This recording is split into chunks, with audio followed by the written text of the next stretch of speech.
Ito ang Yamaha MT-07 matte black color. Gaano nga ba kaganda ang big bike na ito? Yan ang ating aalamin ngayon. Tara!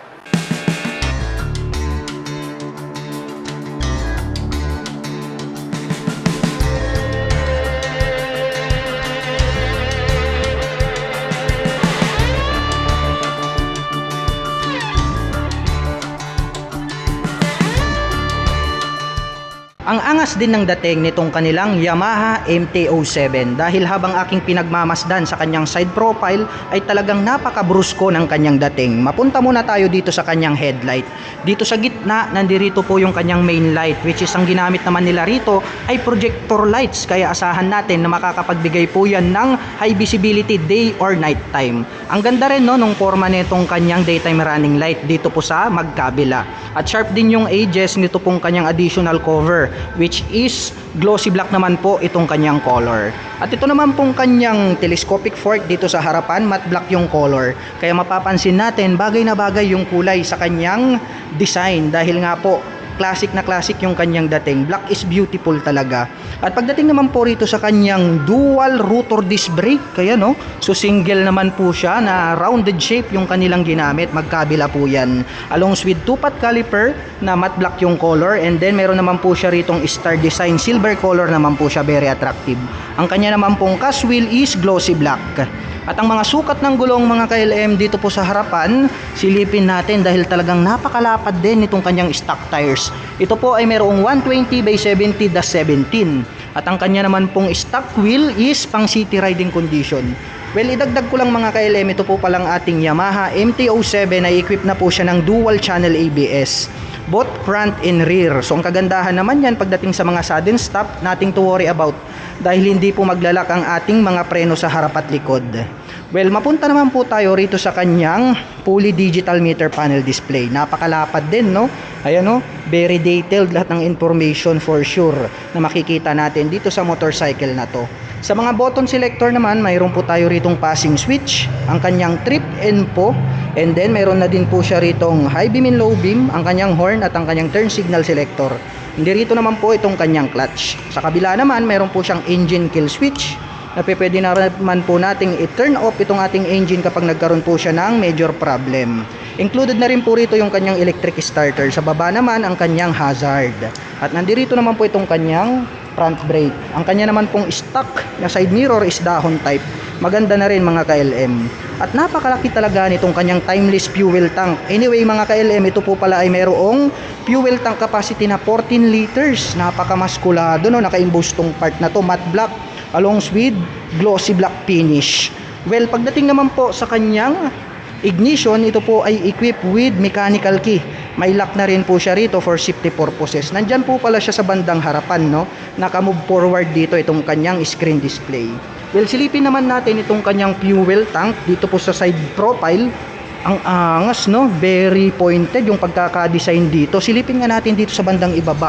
Nagkaroon po pala siya rito ng windlet na kung saan ay pwedeng maglaro yung hangin kapag ikaw ay tumatakbo ng matulin. At dito sa bandang gitna, mayroon pa po palang nakalagay rito na Yamaha logo. Very attractive, no? Kasi chrome yung color. And then mayroon po siya ritong minimal decal na gray, and then may nakalagay po rito na MT-07 yung kanya naman pong model name. At sa bandang ibaba, nandirito pala itong kanyang turn signals mga KLM. So magkabila naman yan, LED type na po yung kanilang ginagamit. Napakatulis din itong kanyang radiator cover dito po sa bandang ibaba. At dito naman po sa kanyang engine, ang color naman po ng kanyang cover is matte black. Ganon din po itong kanyang chain protector dito po sa likuran. Well, nakadirect na din po pala, mayroon pa siya ritong mudguard na kung saan ay prevent po neto na tumalsik yung mga putik dito po sa engine and other body parts nitong ating motorcycle. At equip po pala ito ng monoshock absorber. So napakaganda mga KLM, glossy black naman yung ginamit nilang coil spring. Asahan natin makakapagbigay po ito ng accurate na bouncing performance. Kaya very comfortable itong sakyan. Dito naman po sa kanyang shifter, ang cute din, no? Ito po wala mga KLM ay mayroong 6-speed manual transmission. At equip na din po pala siya ng quick shifter. So effortless na rin mga ka-LM pagdating sa pagcambio, no? Pipitik-pitik ka na lang, talagang bubulusok na itong ating motorcycle. Meron na rin po siyang assist in sleeper clutch. Pagdating naman sa downshifting, ganun din mga ka-LM, effortless na rin. Hindi na dudugso-dugso ang ating motorcycle kapag tayo ay magbabawas. Ang kanya naman pong pillion step para sa ating rider, mayroon po siyang rubber cover. Ang pillion step naman para sa ating back rider is durable na aluminum. Cast iron naman po itong kanyang brace, matte black.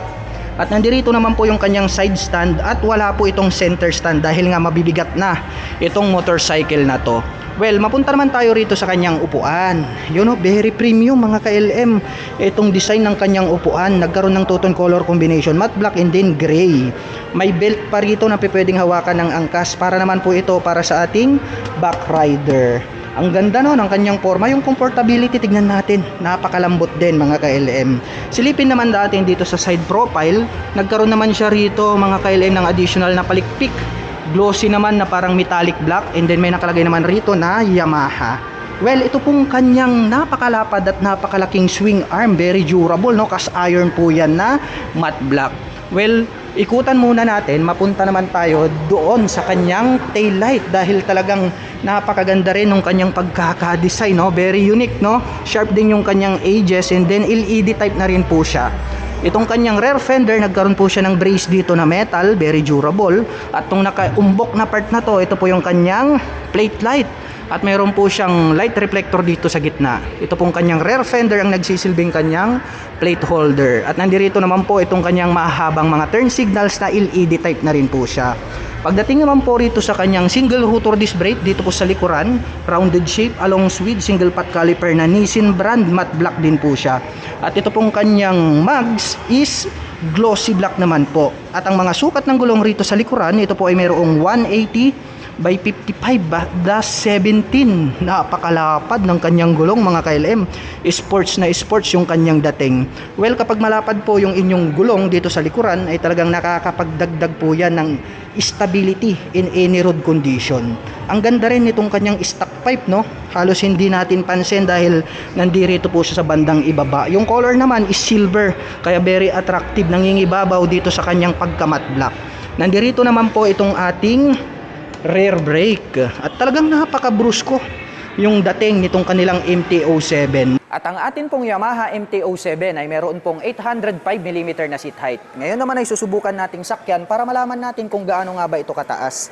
By the way mga ka-LM, ang aking height is just around 5'6". Kitang-kita naman dyan sa ating camera, tiptoe tayo, kunting-kunti lang naman, manageable. Kaya masasabi ko nga very comfortable ito para sa tulad ko na 5'6" in height. At pagdating naman po sa kanyang engine specifications, ang atin pong Yamaha MT-07 ay meron pong 689 cubic centimeter engine displacement. Naka 2-cylinder dual overhead cam 4-stroke with 8 valve. At nakakapag-provide naman po ito ng maximum power na 54 kW at 8,750 RPM. At nakakapagbigay naman po ito ng maximum torque na 67 Nm at 6,500 RPM. At may bigat naman po itong 184 kg.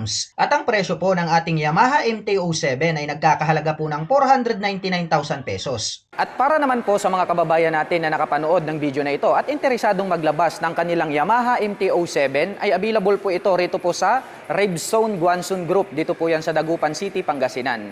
At para naman po sa mga kababayan natin na nais magpunta rito, ang kanila pong operation time is starting 8:30 AM until 5:30 PM from Monday to Saturday.